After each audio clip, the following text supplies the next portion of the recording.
Bonjour, vous écoutez l'épisode 12 de Change ma vie, le podcast qui vous donne des outils pour votre esprit. Je suis Clotilde Dussoulier, auteure culinaire mais aussi exploratrice de ma vie intérieure et je partage ici les découvertes qui ont changé ma vie. Change ma vie est un podcast que je publie tous les jeudis et vous retrouverez les éléments et les ressources dont je parle sur le site changemavie.com.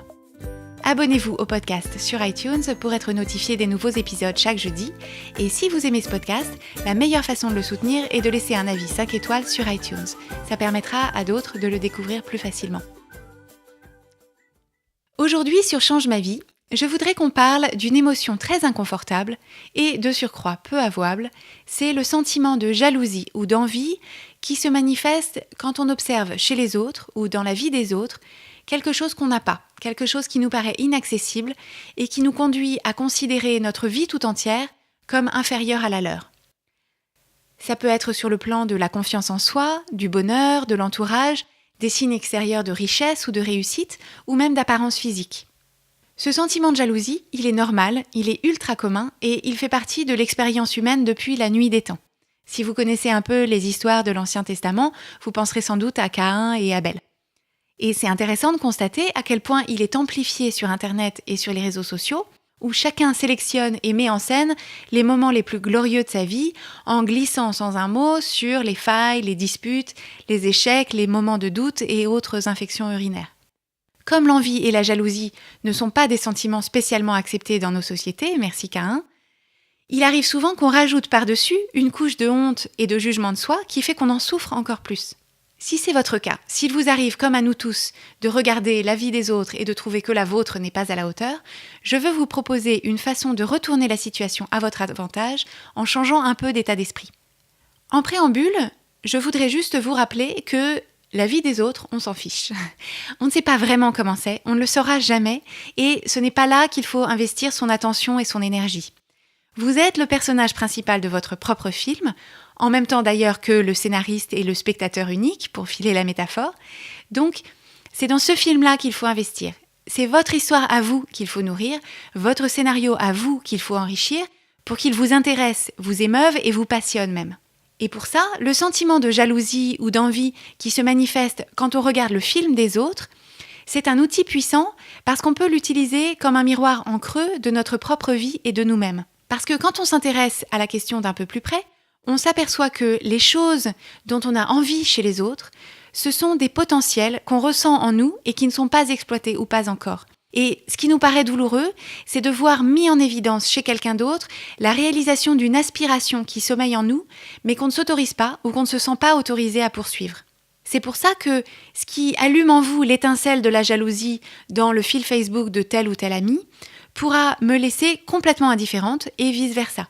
C'est simplement que ce sont ou pas des choses auxquelles moi j'aspire et donc le miroir de ces vies-là me renvoie ou pas le manque correspondant dans ma propre vie. Ce que ça veut dire, c'est que quand on est sur un réseau social, quand on regarde les photos partagées par les autres, les endroits où ils sont allés, les moments qu'ils ont l'air de vivre, quand on entend parler des succès professionnels des uns ou des autres, qu'on voit telle personne mener à bien tel ou tel projet, qu'on a une copine dont la maison est parfaitement tenue, qui cuisine divinement bien et qui a plein de cerises dans son jardin, si on ressent de l'envie, de la jalousie, le mieux c'est de faire pause et de se dire « Tiens, cette émotion est un signal qui m'indique qu'il y a là quelque chose à explorer pour moi. » La première chose à faire, c'est de sortir de la thèse de la jalousie, qui consiste à penser que si cette personne a obtenu ça, ça en fait un de moins pour moi, ou bien à rester bloqué sur le fait que cette personne a réussi à se mettre dans cette situation ou à y avoir accès, mais que pour moi c'est impossible ou c'est beaucoup difficile, que j'ai pas eu les mêmes chances, les mêmes parents, les mêmes opportunités, etc., etc. Ce discours intérieur pessimiste et limitant, il est complètement humain, c'est quelque chose qu'on a tous à un niveau ou à un autre, mais c'est complètement une impasse. Si on en reste à ce stade des pensées limitantes et du « mais moi j'y arriverai jamais », on reste là et on se sent juste mal. On essaye de s'extirper un instant de la crispation de la jalousie et on porte plutôt son attention sur cet objet, cet accomplissement, cette situation qui nous interpelle. On la détache de la personne en question. Encore une fois, on s'en fiche de cette personne-là. C'est notre film à nous qui nous intéresse. Et on ouvre son esprit à une idée de possibilité. On s'efforce d'accueillir l'expérience de cette personne comme une bonne nouvelle, une bonne idée, un exemple de ce qui est possible, de ce qui existe quelque part dans le monde pour quelqu'un et qui est beau, qui nous plaît. Et on essaye ensuite d'identifier ce qui nous fait envie exactement. Quand je vois une personne qui vient de publier son premier roman, ou qui est allée faire une semaine de randonnée en Écosse, ou qui prépare des artichauts sublimes sur un coin de planche à découper vintage, quelle est l'émotion que j'imagine qu'elle éprouve et qui me fait envie pour moi, pour ma propre vie ? Est-ce que c'est la satisfaction, la reconnaissance de mes talents, la fierté ? Est-ce que c'est la détente, le contact avec la nature ? Est-ce que c'est le plaisir d'être entourée d'objets qui me ressemblent et que j'ai choisis avec soin ? Et comment est-ce que je peux commencer dès maintenant à générer ces émotions dans ma vie ?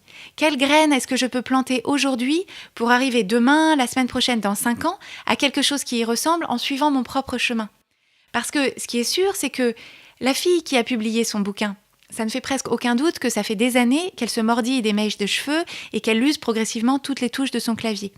Et le copain triomphant en kilt du haut de sa montagne, il a fallu qu'il achète un guide, il a fallu qu'il se penche sur les différents itinéraires possibles, qu'il prenne un billet d'avion, qu'il s'achète des pansements spéciaux en poule.